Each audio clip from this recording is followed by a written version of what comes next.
In a quiet corner of Lagos, in a public boarding school with fading paint and rusty dormitory beds, there lived a boy named Chinedu.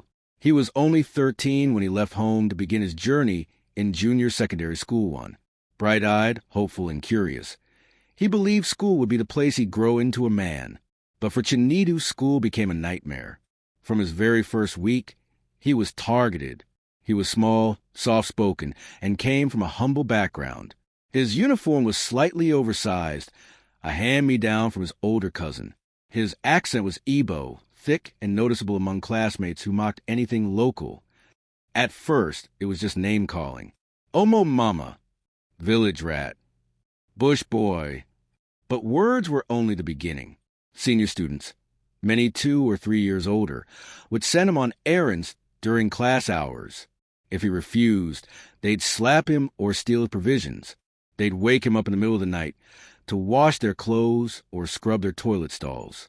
When he tried to speak up, the housemaster told him, "Nah, so dem do us too. You go day all right." One day, a senior named Tolu ordered him to kneel outside the hostel for hours because he forgot to buy a meat pie from the tuck shop. The sun burned his skin. He fainted, but no one noticed or cared. At home, Chinedu didn't say much. During visiting day, he smiled. He told his parents he was coping. His father, a mechanic, had sacrificed so much to get him into school. His mother cried when she saw his thin body, but Chinedu begged her not to withdraw him. He didn't want to be seen as weak. In JSS 2, things got worse. Tolu and other seniors now used belts or even electric wires to punish juniors who disobeyed. Once, Chinedu was beaten so badly, he had blood in his urine for days. He told the school nurse he fell. He lied, because telling the truth had become dangerous. There were whispers of other boys who tried to report seniors. Some were beaten behind the hostel. One was locked in a storeroom for 2 nights. The school authorities called it discipline, but it wasn't. It was bullying, abuse, and silence.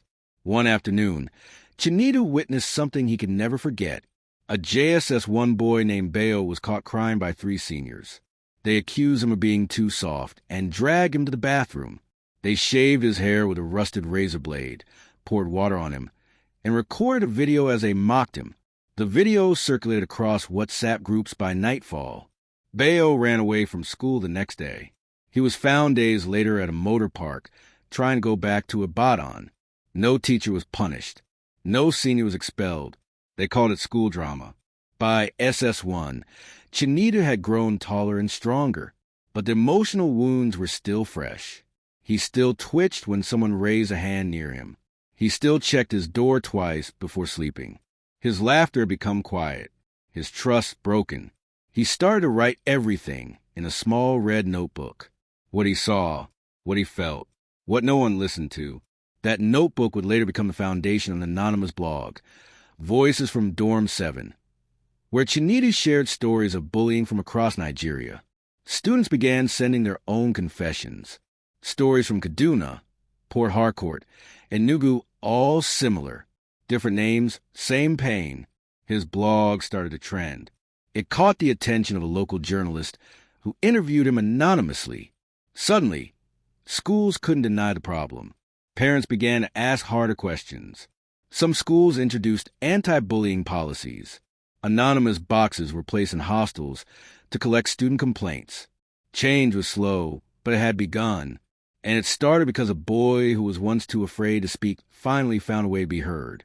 Today, Chinedu is a university student studying psychology. He speaks to students about emotional trauma and peer violence. He still carries that red notebook, not as a reminder of pain, but as proof that silence can be broken. If you've ever been bullied or stayed silent while someone else suffered, this story is for you. Share this with a parent, a teacher, or a student. Let's make our schools safe again. Subscribe for more stories that matter.